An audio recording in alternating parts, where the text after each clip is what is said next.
Jean-François Barry. Entendez aujourd'hui les sujets de demain. L'intelligence artificielle, c'est partout. Tout le monde parle de l'intelligence artificielle. Est-ce qu'on va pouvoir s'entraîner avec l'intelligence artificielle ou encore mieux? Marianne, est-ce que l'intelligence artificielle pourrait le faire à notre place?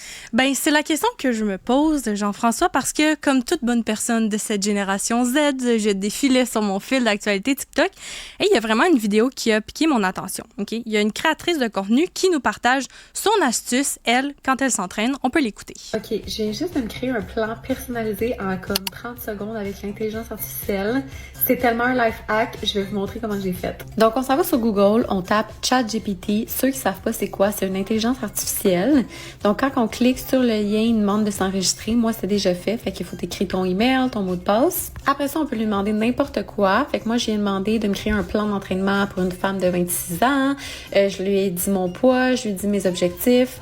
Plus qu'on est précis, plus que le plan d'entraînement va être précis. Après ça, il m'a sorti un plan de chaque jour de la semaine. Je peux lui demander des spécifications, je peux lui demander qu'il modifie, mais après ça, quand je suis satisfaite, je fais un copier-coller dans Word. C'est des noms que je comprends. T'en penses quoi, toi, vite comme ça?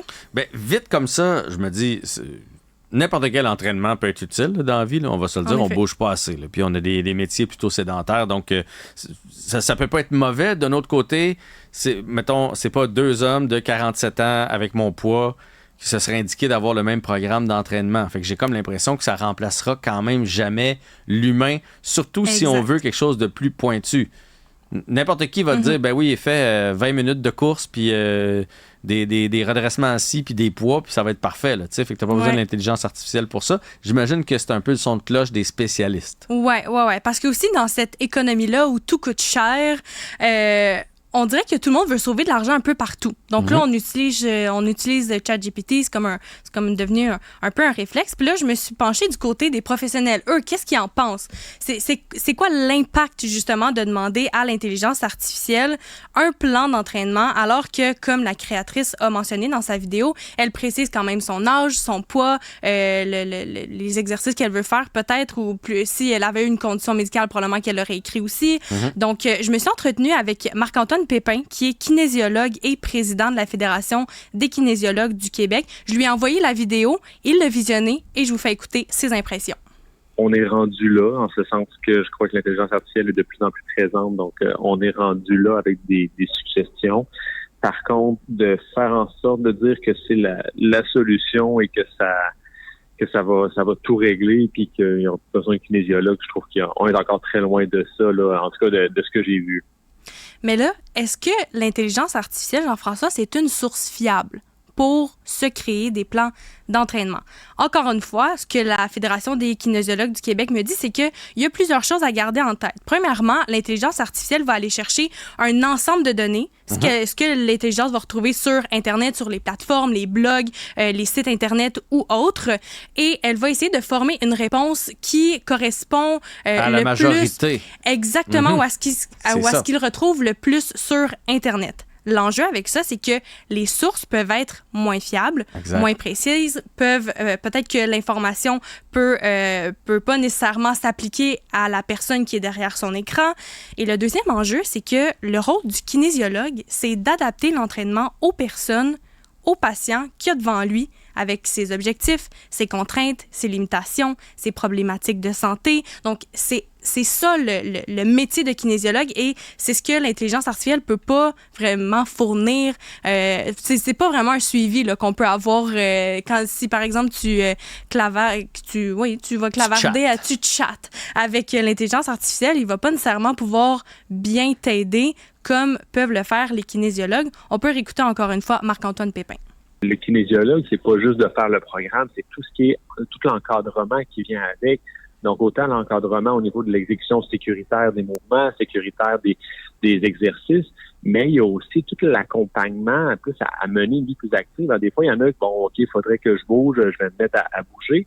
Mais des fois, pour eux, c'est peut-être pas une musculation. Donc, la meilleure façon de motiver cette personne-là à bouger, des fois, ça prend la présence d'un kinésiologue pour justement là l'accompagner là-dedans, de faire en sorte qu'il y ait le meilleur le meilleur encadrement, justement, puis encadrement, comme je disais, au niveau sécuritaire, mais un encadrement aussi au niveau de son approche à mener une vie qui est plus active. Mais c'est ça. Moi, je suis entièrement d'accord avec lui. Si ça peut amener plus de monde à bouger, c'est parfait. Mais si on veut être plus pointu, puis j'ai rencontré quand même une couple de profs comme ça, là, kinésiologues ou autres, là, des gens qui font des programmes d'entraînement, puis des fois, on travaille juste mal. Fait que ChatGPT aura beau te dire fais tel exercice, si tu le fais croche, bien souvent, il va rien donner. Tu peux même te blesser. Fait que si on veut bien faire les choses, il y a une façon de faire les choses. Il y a même souvent une séquence à faire. Si tu travailles les bras une journée, ben, si tu fais les bras, un peu de mollet, un peu de ci, un peu...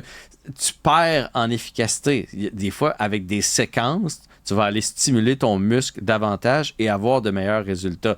Fait que tu sais, remplacer un kinésiologue par l'intelligence artificielle, je ne pense pas qu'on est rendu là. Inciter les gens à bouger, avoir quelque chose qui peut t'aider, peut-être. Oui, puis tu parlais de mal faire un mouvement, chose que n'importe qui s'entraîne à la maison peut, par exemple, faire un squat, puis mal le faire. On s'entend, t'as peut-être pas nécessairement une personne ou toi, tu penses que tu le fais de la bonne façon, mais finalement, c'est pas ça, au contraire. Et même pour quelqu'un qui a aucune problématique de santé, qui a déjà un certain bagage, de l'expérience dans l'entraînement, qui est sécuritaire dans ses mouvements, ça a quand même un risque d'utiliser l'intelligence artificielle. Par contre, le risque est faible. On s'entend, le risque zéro n'existe pas.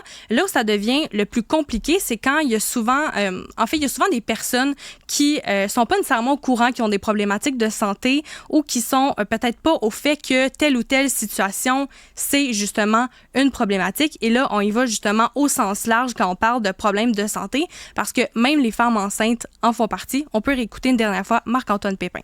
La femme enceinte, c'est pas une problématique de santé, on s'entend, mais il y a quand même des considérations importantes à avoir. Donc, est-ce que ChatGPT va être en mesure de bien encadrer cette personne-là? Et encore là, on sait que des grossesses entre différentes femmes, mais même entre une même femme, c'est pas toujours pareil, c'est pas toujours les mêmes enjeux. Donc, encore là, est-ce que le programme qui va être proposé pourra être adéquat? J'ai un très, très gros doute là-dessus. Alors, pour répondre à ta question, Jean-François, est-ce que l'intelligence artificielle peut remplacer les kinésiologues, ou du moins, est-ce qu'ils peuvent remplacer la profession? La réponse courte, c'est non, pas du tout même.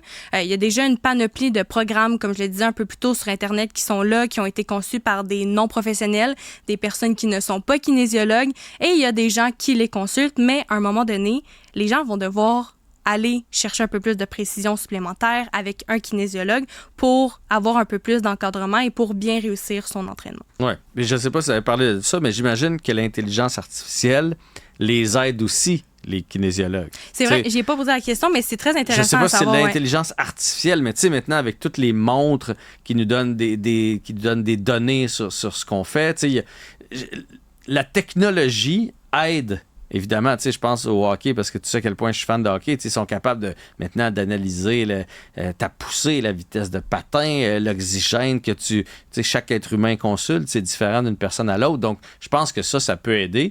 Mais de là à dire... remplacer... Ils peuvent tous s'en aller en congé parce qu'on n'en a plus besoin maintenant, notre chat GPT. Je pense que c'est comme si on disait que Google était notre médecin de famille. On finit tout avec un cancer à un moment donné. Mais tu ris, mais c'est un peu ça. Ben ouais, c'est un peu ça. Exact. Puis quand on s'entraîne, on veut pas se blesser. Puis quand on s'entraîne, une des difficultés, c'est la motivation aussi. Puis ça, ChatGPT, à ce que je sache, il n'est pas rendu là à nous motiver à s'entraîner. Alors non, parce que ChatGPT, il faut que tu ailles chercher son aide. C'est ça. Il vient pas à toi, il vient pas t'enlever la manette des mains pour te dire « Jean-François, va courir. Jean-François, va jouer au hockey. » Oui, mais c'est ça qu'il faudrait que je fasse. Après l'émission, aller courir un peu. Hein? Ça va te faire du bien. C'est libérateur. C'est le fun de bouger. Mais en même temps, il fait chaud pas mal. Il fait même pas... Là, les excuses. Tout le monde me donne des excuses aujourd'hui pour pas s'entraîner, puis t'es le deuxième aujourd'hui. J'essaie de bouger tous les jours.